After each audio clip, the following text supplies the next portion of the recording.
Hello, and welcome to Timeless Tranquility. There is a story the world has told itself for almost 2,000 years. It goes something like this. Once, in a golden age of human curiosity, there existed a library so vast, so luminous with accumulated wisdom, that it contained every book ever written. And then, on a single catastrophic night, it burned. The flames rose over the harbor of Alexandria. The smoke curled into a sky that had never been so dark. And in a few terrible hours, the sum of all human knowledge was reduced to cinders and silence.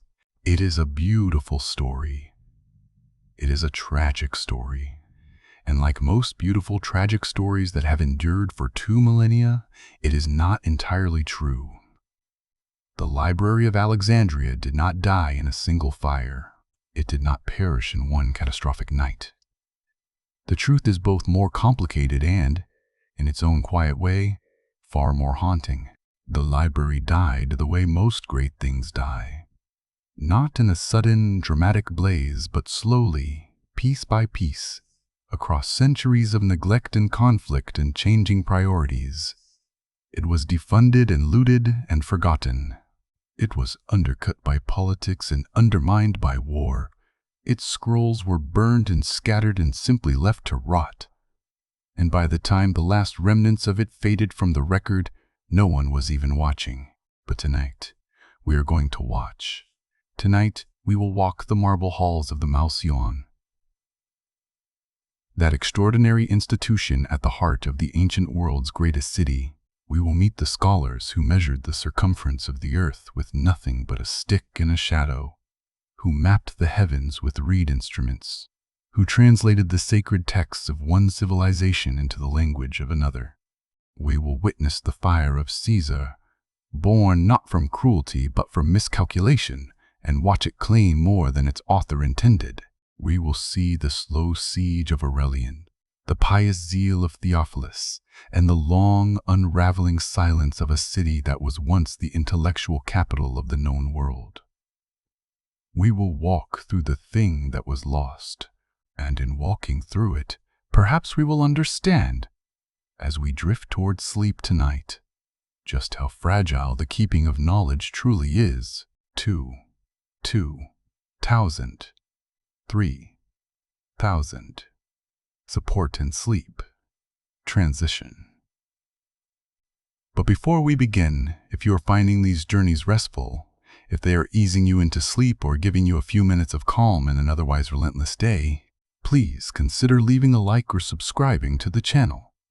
It takes only a moment, and it helps this small community of nighttime wanderers find one another. I'm also always curious to know where in the world and at what time you're joining me tonight, whether you are listening in a quiet bedroom in autumn, London, or drifting off on a hot summer night in Karachi, or lying awake in the small hours somewhere in between.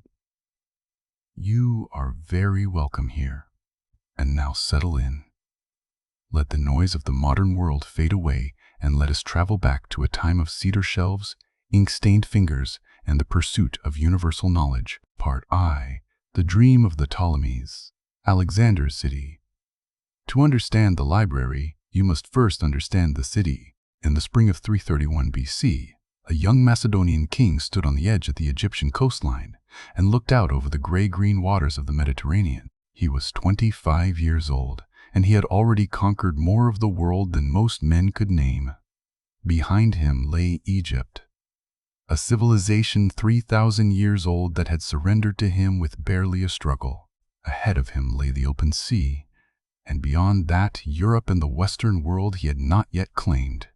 He chose this particular stretch of coastline, flat, well-watered, positioned between Lake Metropolis and the sea, as the site of a new city.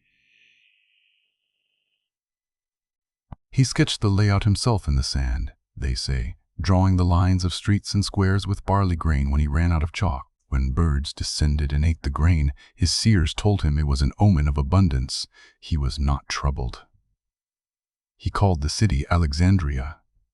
Alexander did not live to see it built. He was dead before he turned 33, his empire splitting apart beneath the ambitions of his generals. Egypt fell to one of those generals, a compact, sharp-minded Macedonian named Ptolemy, who declared himself pharaoh and turned Alexandria into his capital. And it was under Ptolemy and then his son and then his son's son that the city became what it was always meant to be. What Ptolemy wanted, what the entire dynasty of Ptolemies wanted, was legitimacy. They were Greeks ruling an ancient Egyptian civilization. They were outsiders sitting on the oldest throne in the world. To justify that, they needed to be seen not merely as conquerors, but as patrons of civilization itself. And so they built a harbor of surpassing grandeur, with a lighthouse. The Pharos so tall it could be seen 35 miles out to sea, its fire burning through every night, a beacon for the entire Mediterranean world. They built palaces and temples and a wide colonnaded boulevard that split the city from east to west. And at the heart of the royal quarter, on a gentle rise above the harbor, they built something the world had never seen before. The birth of the mouse yarn. It was called the mouse yarn, the house of the Muses. The Muses, in the Greek imagination, were the 9 goddesses who presided over the arts and sciences: poetry, history, astronomy, music, dance, and more. To build a house dedicated to them was to build a house dedicated to human knowledge itself. And that is precisely what Ptolemy I intended. He wanted to gather the greatest minds in the known world, to house them and feed them and clothe them and give them every resource they could possibly need, and to ask nothing of them in return but to think. The man most often credited with giving this dream its practical shape was Demetrius of Phalerum, a philosopher, statesman, and former governor of Athens who had fled to Alexandria after a change in political winds. He was learned, organized, and possessed of a vision that matched Ptolemy's ambition. It was Demetrius, ancient sources suggest, who first proposed the idea of a library to accompany the mouse yarn. A library not merely for the use of scholars, but a library with an impossible, audacious goal. He wanted to collect every book in the world.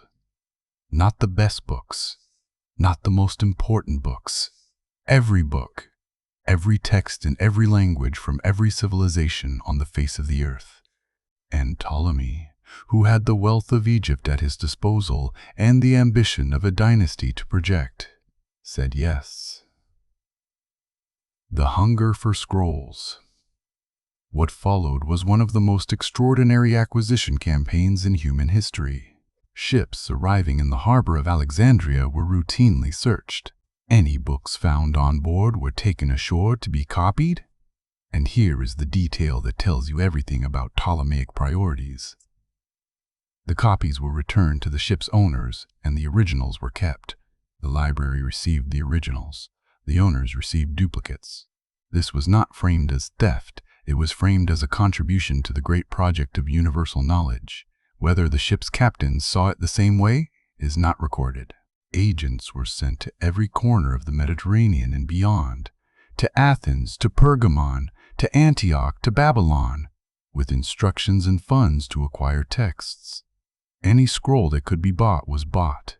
Ptolemy III is said to have borrowed the official Athenian state copies of the great tragedians, Sophocles, Aeschylus, Euripides, paying an enormous deposit as a guarantee of their return. He had copies made and sent the copies back to Athens, forfeiting the deposit without a second thought. The originals stayed in Alexandria. The result, over several generations, was a collection of staggering size. The ancient sources disagree on the exact number. They always do. But figures ranging from 400,000 to 700,000 scrolls are mentioned. In a world where every scroll was handwritten, where copying a single text could take weeks, where knowledge did not flow freely but had to be physically carried from one place to another, these numbers are almost incomprehensible. This was not a library. It was a civilization's entire memory, housed in one place. Part 2. The Golden Age. A metropolis of the mind. The building itself. Close your eyes for a moment, if you can. Imagine that you are arriving in Alexandria on a clear morning in the 2nd century BC. A scholar from Athens or Pergamon, or perhaps from as far away as Mesopotamia. Your passage paid for by the Ptolemaic court. Your reputation sufficient to earn you a place among the greatest minds of the age. The harbor appears first, that extraordinary lighthouse rising from its island like a white column against the cloudless sky, its summit already glittering in the early sun. The smell of the city reaches you before the details do. Cedar wood and saltwater fish sauce from the dockside stalls, the animal warmth of the market, and underneath it all, pungent, ancient, almost sacred, the dry, sweet smell of papyrus. Thousands upon thousands of rolls of papyrus, stored in a building you cannot yet see, but whose presence you can somehow already feel. The city that surrounds you as you step ashore is extraordinary. Alexandria, in its prime, was not simply large, though it was one of the largest cities in the ancient world, home to perhaps 500,000 people. It was designed. Its streets ran in straight lines, its districts clearly defined, its architecture a deliberate marriage of Greek and Egyptian, and something entirely new. You would pass the Great Sima, the mausoleum where Alexander's body was said to rest in its golden sarcophagus, before you reach the royal quarter. And in the royal quarter, beyond the palace complexes and the gardens and the shaded colonnades, you would come at last to the Mausion, the building or complex of buildings, for it was never just one structure. Sat within the Bruchion, the royal district, close to the harbor. There was a great hall where scholars could gather and eat together, the meals provided at royal expense. There were gardens and walkways, shaded by trees, where ideas could be tested in quiet conversation. There were lecture rooms and dissection theaters. There was an observatory for the astronomers, its terrace open to the night sky. There was the great hall of shelves. Not shelves in the modern sense, but long cedar cases, each one sealed against moisture, each one holding its rolls of papyrus, each roll tagged with a small label recording its title and its author. The smell inside that hall is something no living person has ever experienced. Imagine the dry warmth of cedar wood mingled with the faint vegetal sweetness of papyrus aging in the Egyptian air, threaded through with the occasional sharp scent of the ink used to label each roll. Black carbon mixed with gum and water applied with a cut reed. The light would have been carefully controlled, the scrolls kept away from direct sun, the lamps used sparingly to prevent the papyrus from drying and cracking. In the cooler months, there may have been small braziers against the walls, the faint blue curl of charcoal smoke rising towards ceilings lost in shadow. You would have felt, stepping into that hall for the first time, that you were stepping into something holy. The scholars who walked these halls, the Mausion, was not simply a storehouse. It was a living institution, and its life was measured in the ideas that were conceived within it. Euclid taught here, or studied here, or spent enough time here that his work was shaped by its resources. His Elements, a systematic treatment of geometry that would remain the standard text on the subject for more than 2,000 years, was very likely written in Alexandria. Imagine the man himself, patient, precise, possessed of that particular quality of mind that finds beauty in logical necessity. A young student asks him, the story goes, whether there is a shortcut to learning geometry. Euclid tells him, there is no royal road to geometry. Even a king must do the work. Archimedes may have studied here, coming from Syracuse as a young man to learn from the Alexandrian masters before returning home to invent the machines that would defy a Roman siege for 2 years. Herophilus practiced dissection here, human dissection, at a time and place where such a thing was briefly, extraordinarily permitted, advancing the understanding of the human body by decades. But perhaps the most evocative figure of the library's golden age is a man named Eratosthenes. He was a librarian, the chief librarian, in fact, appointed by Ptolemy III to oversee the entire collection. He was also a mathematician, a poet, a geographer, and a philosopher. His contemporaries called him Pentathlos, the all-round athlete, because he excelled at everything. His enemies called him Beta, second place, because he was never quite the absolute best at any one thing. Around 240 BC, Eratosthenes heard about a curious phenomenon in the town of Syene, some 500 miles south of Alexandria.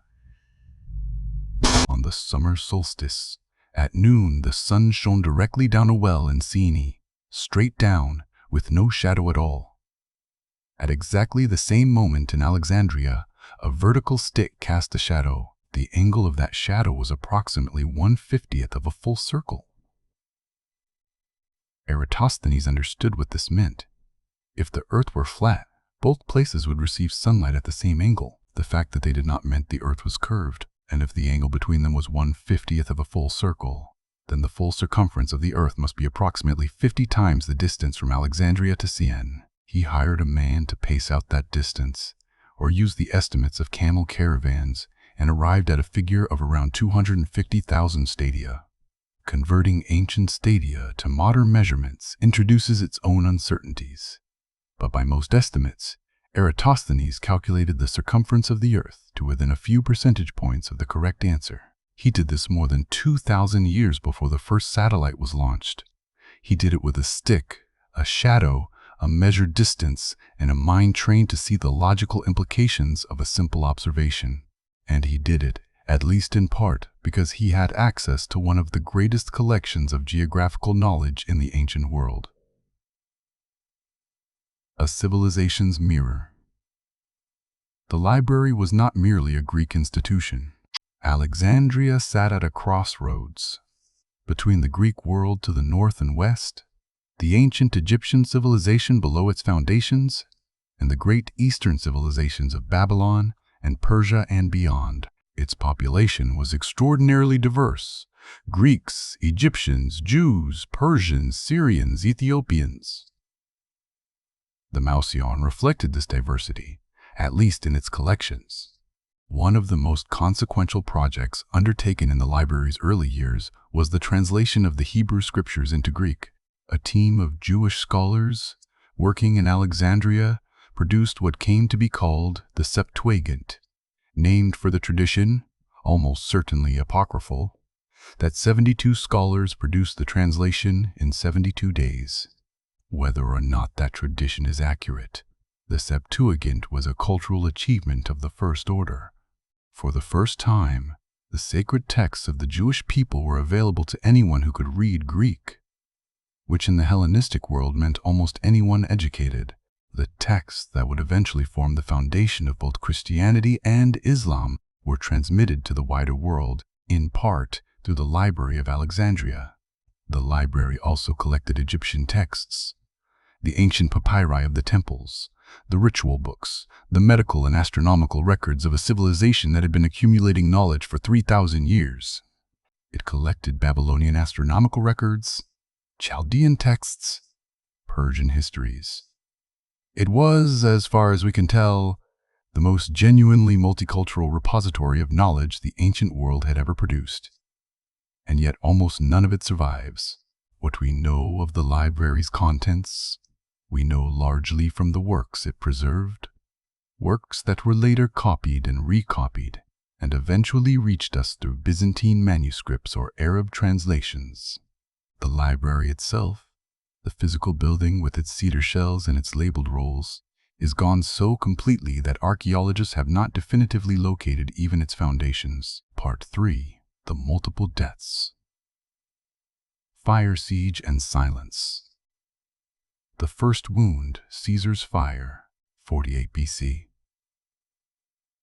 The story of the library's destruction begins not with religious fanaticism or barbarian conquest, but with a political miscalculation in the middle of a civil war. In the summer of 48 BC, Julius Caesar arrived in Alexandria in pursuit of his great rival Pompey, only to find that Pompey had already been murdered on the Egyptian shore by courtiers trying to curry favor. Caesar was now caught in the middle of an Egyptian civil conflict between the young pharaoh Ptolemy XIII and his brilliant, scheming sister Cleopatra, whom her brother had recently expelled from the court. The details of what followed are well known.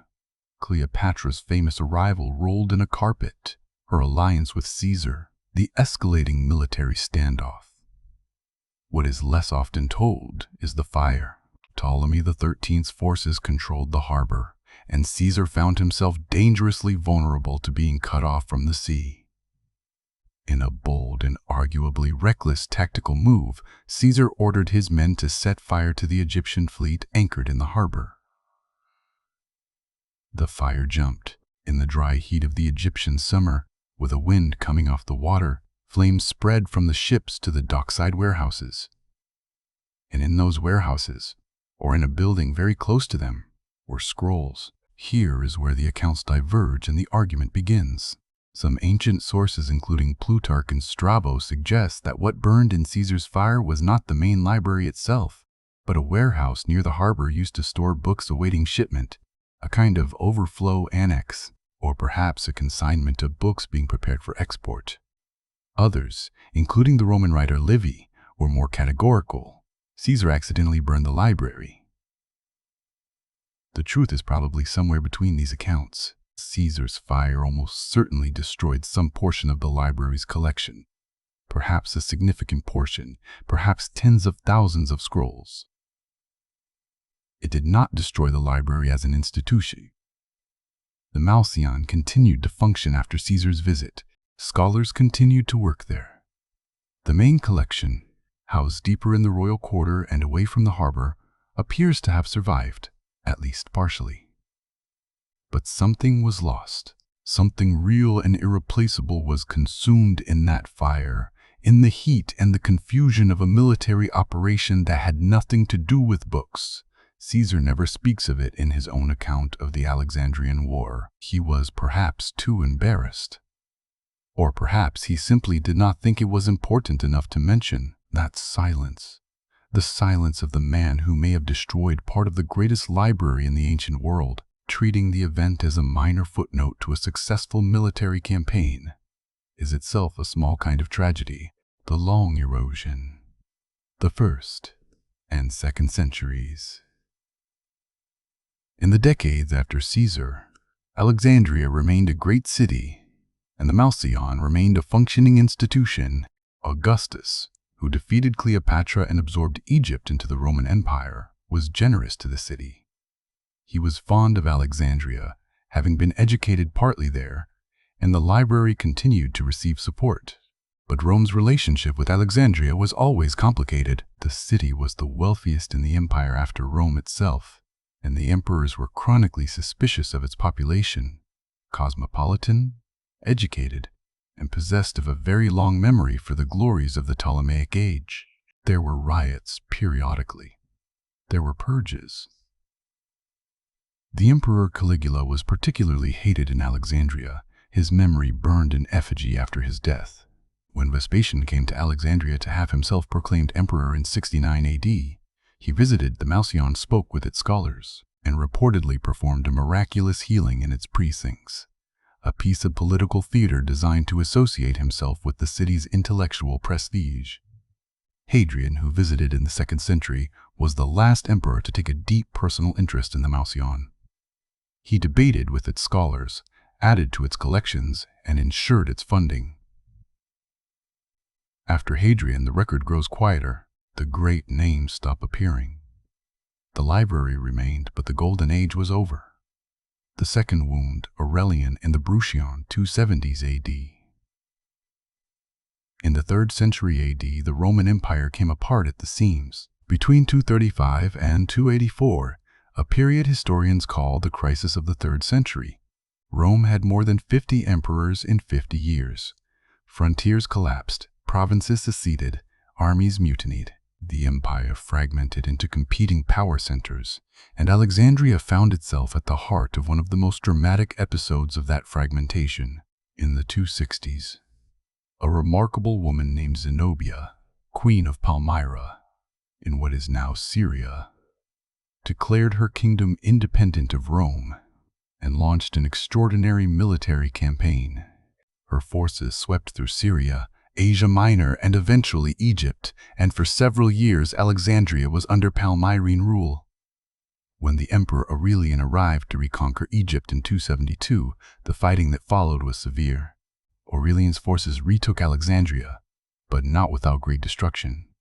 The Bruchion, the royal quarter where the Malsion and library were located, was extensively damaged in the fighting.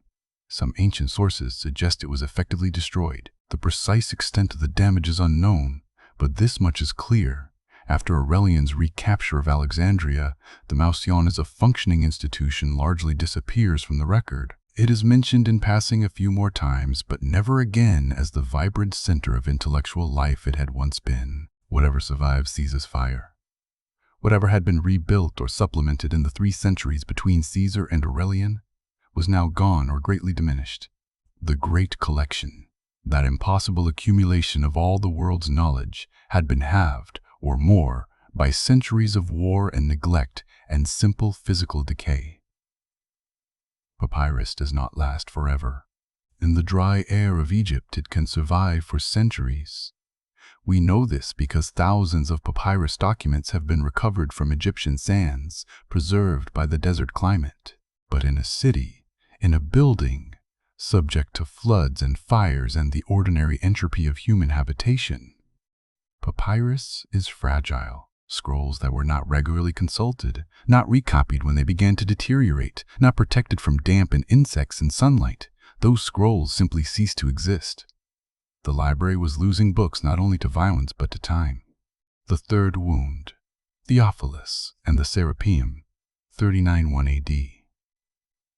By the late 4th century AD, the world had changed beyond recognition. Christianity was now the official religion of the Roman Empire. The temples of the old gods were being closed, their statues torn down, their priests scattered. In Alexandria, the tension between the old world and the new had been building for decades. Alexandria had a daughter library, a smaller collection housed in the great temple of Serapis, the Serapeum, which stood on a hill in the southern part of the city. The Serapeum was one of the most magnificent structures in the ancient world. Its main hall supported by enormous columns, its inner sanctum home to a colossal statue of the god draped in gold and precious stones. It was both a religious center and an intellectual one, and its library was the last remnant of the Ptolemaic tradition of scholarship. In 391 AD, the Bishop of Alexandria, a formidable, uncompromising man named Theophilus, received an imperial decree authorizing the closure of the city's pagan temples. Theophilus had been looking for exactly this opening. With imperial backing, he led a Christian mob against the Serapeum. The temple was sacked. The great statue of Serapis was torn apart and burned in pieces.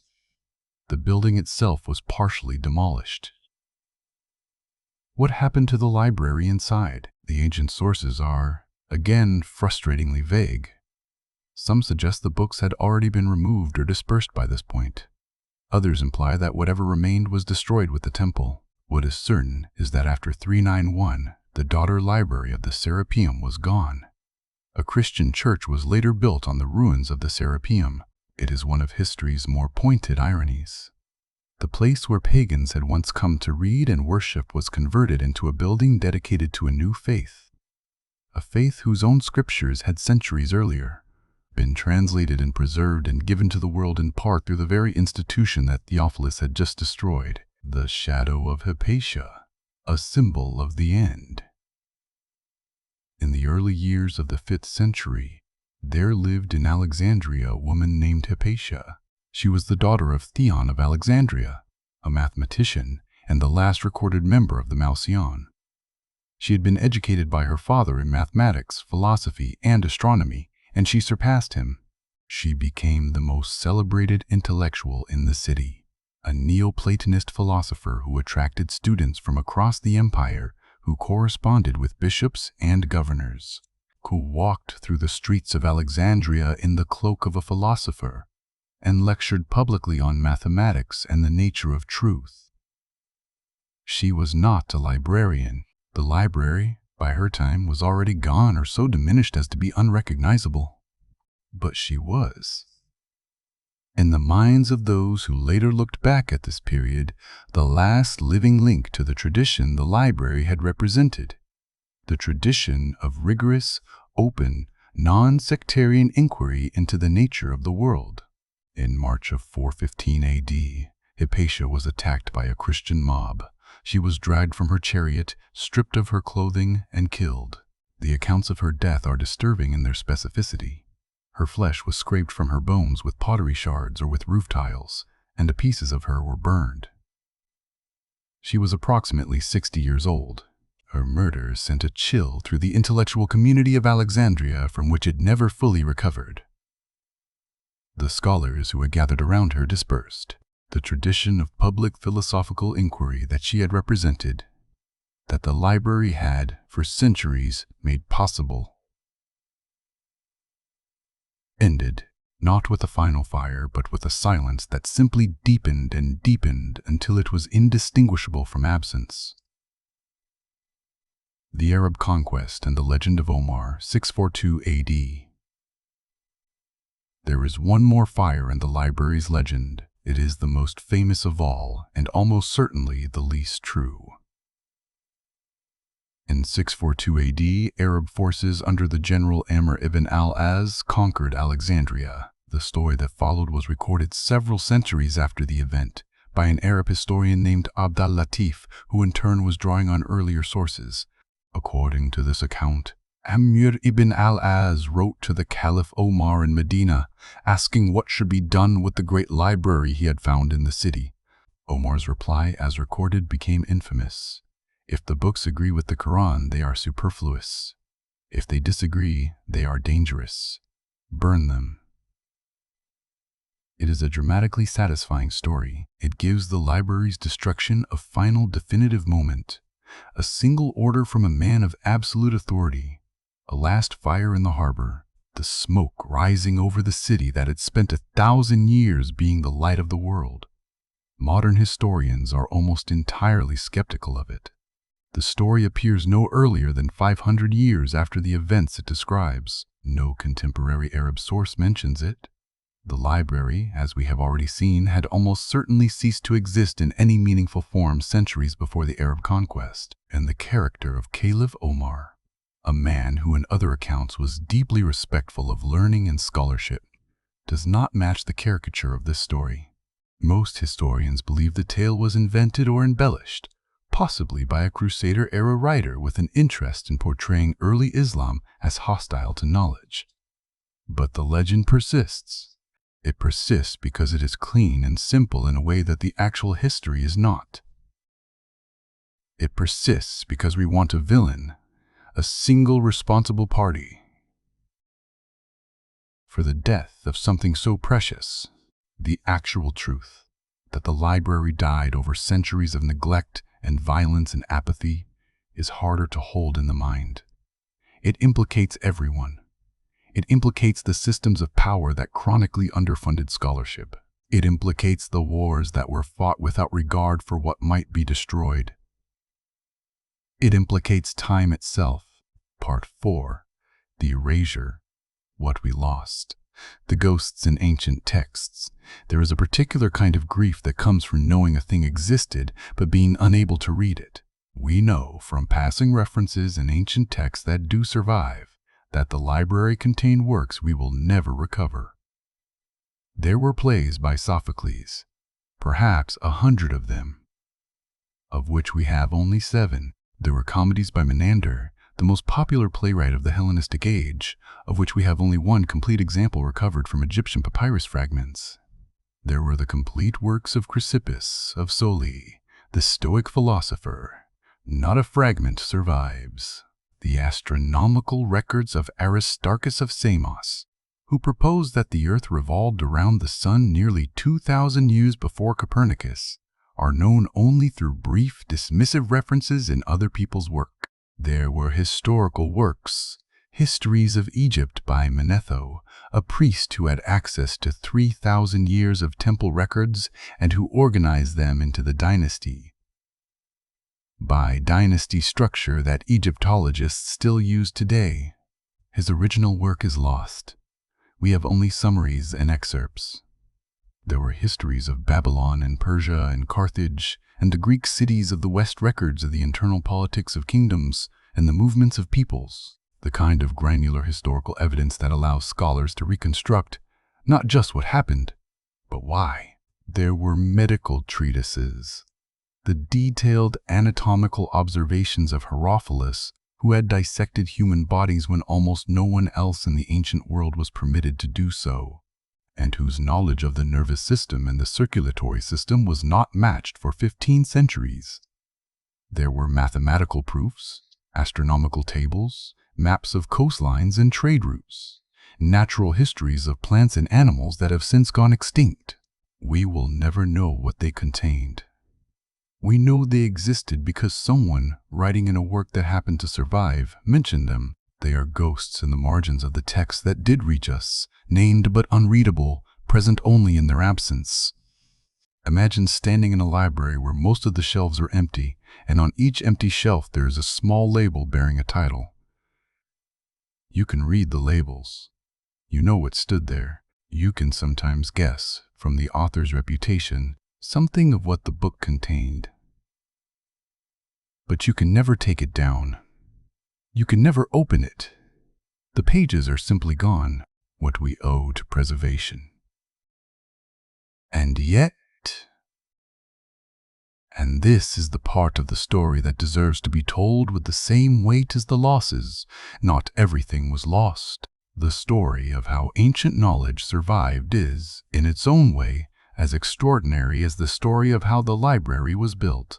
It is a story of monks in cold scriptoria, carefully copying texts onto fresh vellum before the old papyrus crumbled away, of Byzantine scholars who treated the works of pagan Greece with the same reverence they might give to sacred scripture, recognizing that Homer and Plato and Thucydides were irreplaceable, of Arab translators in Baghdad's House of Wisdom, who in the 8th and 9th centuries systematically translated every Greek scientific and philosophical work they could obtain into Arabic, preserving them through the long centuries when Western Europe had forgotten them entirely. Euclid's Elements reached the medieval European universities, not in the original Greek, but in a Latin translation of an Arabic translation. Aristotle came back to the Christian West through the commentaries of Ibn Rushd, the philosopher known in Europe as Averroes, an Andalusian Arab who spent his life in conversation with a Greek thinker who had been dead for 1500 years. The medical works of Galen were preserved by Persian scholars. Archimedes was kept alive in a single Byzantine manuscript that was copied, at some point in the 10th or 11th century, by an unknown monk whose name we do not know. The transmission of knowledge from the ancient world to the modern one is a story of near misses and lucky accidents, of books that survived because one particular person thought them worth copying, of manuscripts that endured because a particular monastery happened to be in a valley sheltered from a particular army's march. It is the opposite of the library's grand, systematic vision. Not a single collection maintained by royal decree, but an archipelago of small preservations scattered across centuries and continents, each one fragile, each one saved by individual human choices. Part V. The City Falls. Silent Alexandria. After the library. In the centuries after the destruction of the Serapeum, Alexandria did not immediately decline. It remained a great city, still wealthy, still populous, still a center of Mediterranean trade, but something had changed in its character. The intellectual ferment that had defined it, that had drawn scholars from across the world for 500 years, was gone. The city that had once defined what it meant to be educated gradually became a city like other cities, impressive, important, but no longer singular.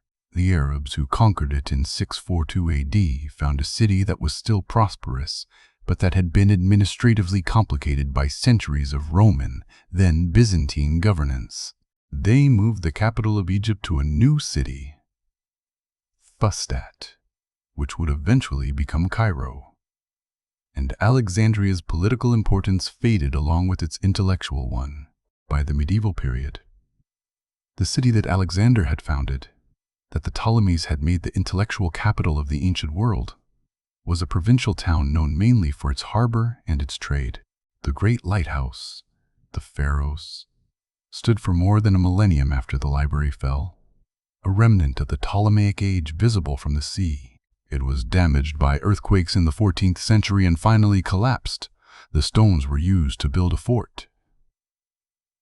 The fort still stands. If you visit Alexandria today, and it is possible to visit, the modern city of 4.5 million people occupying roughly the same ground as the ancient one, you can stand at the site of that fort and look out over the harbor and imagine the lighthouse rising from the island before you. Beneath your feet, if archaeologists are right, lie the remains of the ancient city, the streets and buildings preserved by centuries of sedimentation and sea. There have been underwater excavations in the harbor. Columns have been raised. Statues have been brought up from the silt. But the library itself, the Mausion itself, has never been definitively located. It is somewhere beneath the modern city, under the streets and apartment blocks and the daily life of a 21st century Egyptian city, unavailable to us. The dream returns. The Bibliotheca Alexandrina. In 2002, on a site near the ancient harbor, a new library was opened. It was called the Bibliotheca Alexandrina. Designed by a Norwegian architectural firm, its most distinctive feature is a massive tilted disc, the roof, inscribed around its edge with letters from dozens of the world's scripts. Inside, it can hold 8 million books. It includes a museum, a planetarium, a conference center, and several specialized research institutes. It is a beautiful building and a meaningful gesture. It was built with the explicit intention of honoring the tradition of the ancient library, of reclaiming for Alexandria its ancient identity as a place where the world's knowledge is gathered and shared. UNESCO was involved in its founding. Heads of state attended its opening. And yet one cannot look at it without a certain melancholy, not because it is a failure. It is not.